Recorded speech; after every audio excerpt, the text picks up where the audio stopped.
थोडी लवकर घरी आली असती ना तर आताच उरकून टाकली असती, असंच मी तुम्हाला मागच्या व्लॉगमध्ये म्हणली होती ना. पण बघा सकाळ झाली, कामं आवरली, जे डेली रुटीन आहे आणि लगेच जे आहे मी इथे कैरीची भाजी बनवायला घेतलेली आहे. आणि खरंच सांगते मी पहिल्यांदा ही भाजी मी माझ्या लग्नामध्येच खाल्ली होती आणि गेल्या वर्षी पण मी तुमच्यासोबत ही स्टोरी शेअर केली होती, तेव्हा पहिल्यांदा खाल्ली आणि एवढी आवडली ना की त्यानंतर जे आहे आता प्रत्येक वर्षी न चुकता कैरीची भाजी बनवते. आणि माझ्यासोबत ना म्हणजे मला साथ देण्यासाठी पियाला पण ही भाजी खूपच जास्त आवडते आणि ती पण खूप एन्जॉय करून खाते. अगदी म्हणजे जेवण झाल्यानंतर मस्त बाउलमध्ये घेऊन जे आहे मस्त एन्जॉय करत करत टी व्ही बघता बघता जे असते ना ती खात असते. तर चला आता रेसिपी तुमच्यासोबत शेअर करते.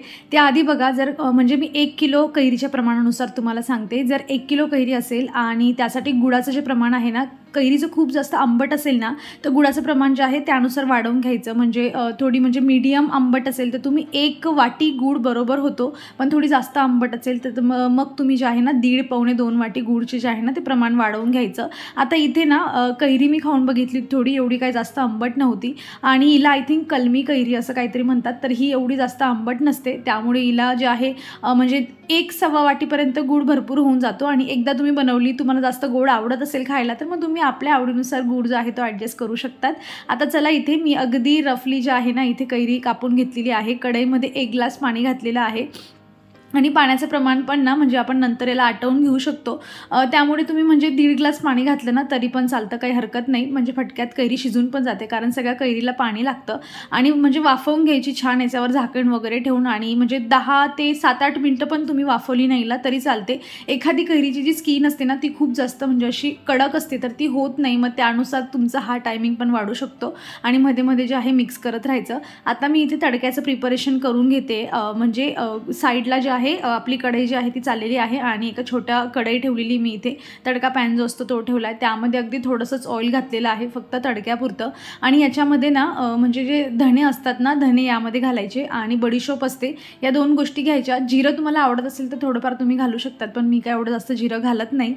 सो हे छान तडकलं की मग गॅस बंद करून द्यायचा, कारण आपण आता सुके मसाले घालतोय, जसं की हिंग मी आता घातला आहे, लाल तिखट, जिऱ्याचं पावडर, धण्याचं पावडर थोडं जास्त घालायचं कारण त्याचा फ्लेवर खूप छान येतो. आणि 1 चमचा मीठ जे असतं आपल्या चवीनुसार मीठ पण यामध्ये मी जे होतं उकडताना टाकलेलं होतं.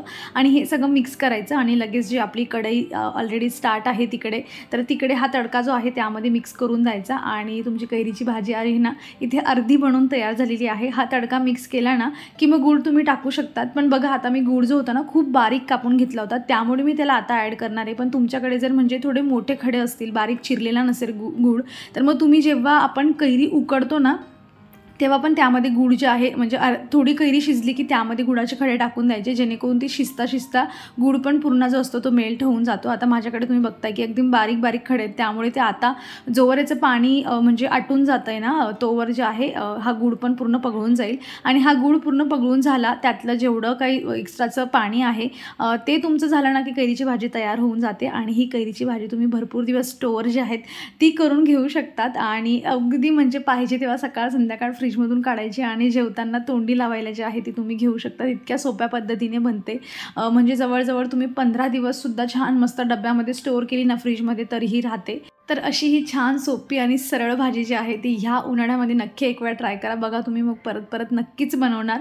भाजी बनवता जे काही आजूबाजूचं सामान होतं तो पण मी लगेच आवरून घेतला. आणि आता जे आहे ना माझी भाजी म्हणजे त्यातलं एक्स्ट्राचं मॉइश्चर होतं ते सगळं निघून गेलं आहे. तुम्ही कन्सिस्टन्सी जी आहे ना म्हणजे कशा पद्धतीची भाजी असते तुम्ही आता बघून घ्या. माझ्या हातामध्ये मी जे आहे ना ऑरेंज घेतलेले आहे, काल ते पण बाजारातून आणले होते. आणि आता मी ऑरेंज जे आहेत म्हणजे संत्री मस्त एन्जॉय करणार आहे. तर बघा अशी जी आहे ना ही भाजी बनवून तयार झालेली आहे. आणि आता ही गार झाल्यानंतर डब्यात भरून घेऊ आपण.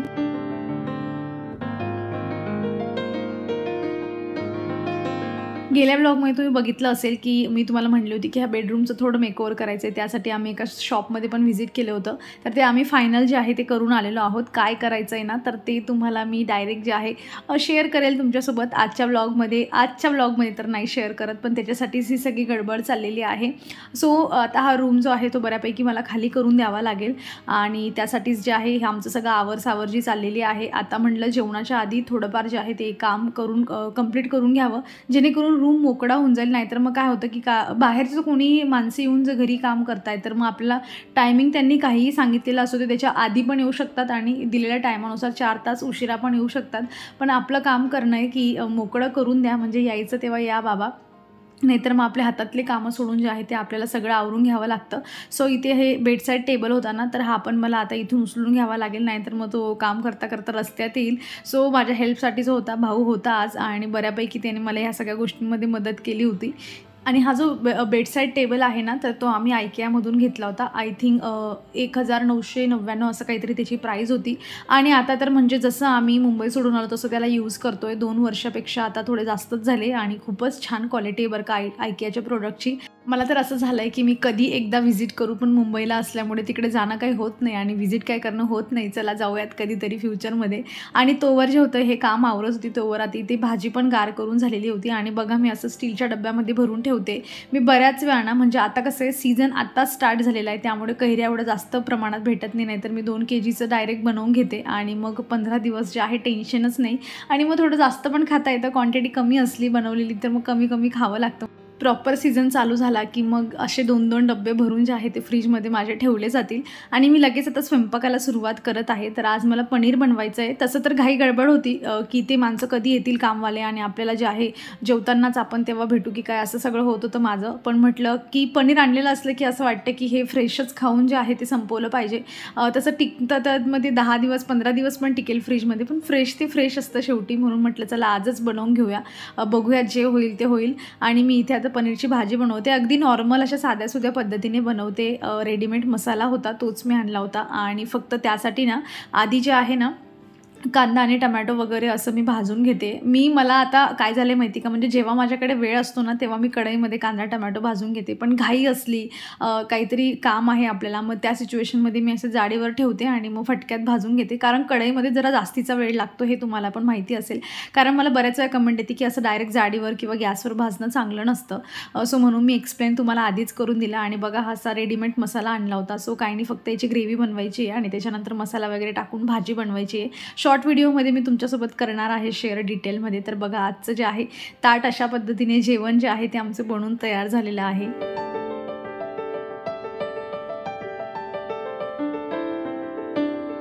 मी सकाळीच म्हणजे सांगत होती पियाच्या पप्पांना पण आणि माझ्या भावाला पण की ही बेड जो आहे ना हा आपल्याला म्हणजे ही त्याच्यावरची जी मॅट्रेस आहे ना तर ही आपल्याला उचलून घ्यावी लागेल.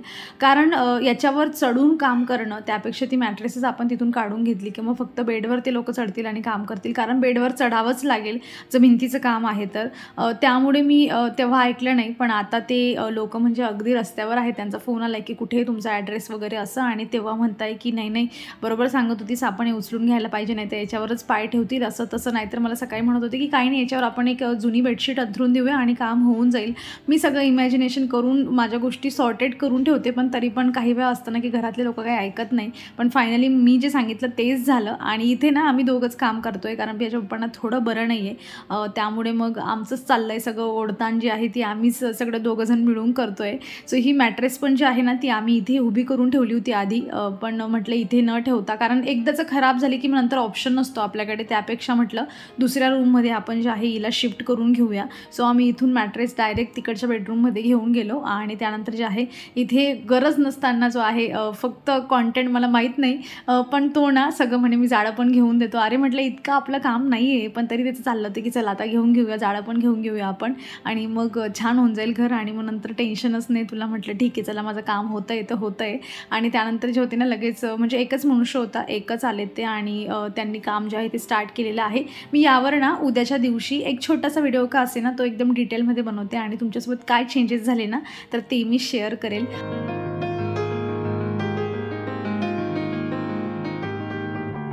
खरं तर तो मनुष्य आला आणि सगळं त्यानेच काम केलं आणि आम्ही काही नाही फक्त बेडरूम तेवढा खाली करून दिला होता. पण खरं सांगते मी एवढी दमली ना, म्हणजे घरात काही काम होत असलं ना ते लोक त्यांचे काम करतात. पण आपण तिथे माहीत नाही तरी पण आपण 4 वेळा 10 वेळा जातो तिथे, जाऊन उभं राहून बघतो. पाय दुखत असतात तरी पण आपण बघतो की ओके चाललं आहे की नाही व्यवस्थित, असं तसं. हे सगळ्या गोष्टी माझ्यासोबत होत असतात. मी खूप जास्त अशा गोष्टींमध्ये इंटरेस्ट घेते आणि स्वतःची एनर्जी जी असते ना ती पूर्ण लूज करून घेत असते. आणि आता तसंच झालं होतं माझं. आणि सकाळचे जे म्हणजे जेवणाचे भांडे होते ना तर ते तेव्हा तेव्हा घासले गेले असते माझे, पण गोष्ट अशी झाली की नळाला पाणीच नव्हतं, त्यामुळे ते भांडे तसेच राहिले. आणि आता म्हटलं चहा ठेवूया आणि मग जे आहे ते भांडे वगैरे घसूया. पण त्याच्या आधी म्हटलं चला एक वेळेला रिक्वेस्ट करून बघते की मी चहा बनवते, मस्त चहा बनवेल आणि तू जर भांडे घासशील तर बरं होईल. आणि लकीली त्याने हो म्हटलं चला एक काम झालं माझं. आणि इथे गप्पा करता करता चहा ठेवता जे आहे त्याचेही भांडे घासून होतील आणि माझी पण चहा जी आहे ती इथे बनवून जाईल. सो गरजेचं असतं कधीतरी असं आयुष्यामध्ये असे लोक असणंही की वेळेवर जे आहे ते समजून घेतात. तसं माझा हाच भाऊ नाही, माझा मोठा भाऊ पण बरं का. म्हणजे बऱ्याच वेळा असं होतं, बऱ्याच घरांमध्ये असं असतं की माणसं काम करत नाही, पण आमच्या म्हणजे माझी मम्मी जी आहे ती माझ्या लहान भावाला मोठ्या भावाला दोघांना कामं लावते. अगदी चपाती शिकण्याचं कामसुद्धा माझा मोठा भाऊ किंवा हा पण जे असतं ते करत असतं. घराला झाडू मारणं, भांडे उरले ते भांडे तर हा आवडीने घसून घेतो. आजचं काम मला जास्त काही सांगू नका, भांडे फक्त मी घसून देईल आणि असं म्हणून मोकळा होऊन जातो. आणि मग त्याच्या आवडीने त्याला वेळ मिळेल तेव्हा ते भांडे जे असतो तो अगदी आवडीने जे असते तो घासत असतो. तर म्हणजे केलं पाहिजे आणि ह्या सवयी ज्या असतात ना, म्हणजे माणसांनीही काम केलं पाहिजे, मुलांनीही काम केलं पाहिजे. या सगळ्या लहानपणापासून लागतात. अगदीच म्हणजे आपण लग्नानंतर आपण एक्सपेक्ट नाही करू शकत की बाकीचे लोक करतात आणि मायाघरचे लोक करतच नाही असं तसं. सो स्टार्टिंग करा. आता आपण आपल्या लोकांना तर बदलू शकत नाही, पण आपल्या घरामध्ये मुलं असतील तर आपण त्यांना नक्कीच सवय लावू शकतो की छोटे मोठ्या गोष्टी करणं काही वाईट नाही आहे. नक्कीच आपण त्याच्यामध्ये हेल्प करणं ही चांगली गोष्ट असते. आपल्याच लोकांना हेल्प होते असं म्हणून आपण शिकवायला जे आहे ती थोडंसं आहे ते चेंजेस आपण करू शकतो. चहा झाली होती, आता मस्त म्हटलं बाल्कनीत बसूया. हवा पण छान चाललेली होती आणि चहा पाव जो आहे तोच म्हणजे आपला टोस्ट तो जो आहे तो आपण एन्जॉय करूया. आणि इथे आम्ही सगळेच आता फॅमिली मेंबर बसलेलो आहोत आणि मस्त चहा आणि पाव खातोय. आणि ही जी चहा आणि पावची पार्टी अशी चालली ना, त्याच्या मागे बरेच 2-3 रिझन आहेत. सगळ्यात मोठं रिझन म्हणजे पियाची आज शेवटची म्हणजे तिचा पेपर होता, तिचं एक्झाम आता संपली आणि आता थोड्या दिवसांसाठी जे आहे तिचं वॅकेशन सुरू झालेलं आहे, त्यासाठी पण ही पार्टी आहे. दुसरं रिझन असं आहे की बेडरूममध्ये जे काही चेंजेस झाले ना, ते कितीतरी दिवसापासून मी इमॅजिन करून ठेवलेलं होतं की असं करूया आणि फायनली ते आज काम कंप्लीट झालं आहे. सो त्याची पण ही चहा आणि पावची पार्टी आहे.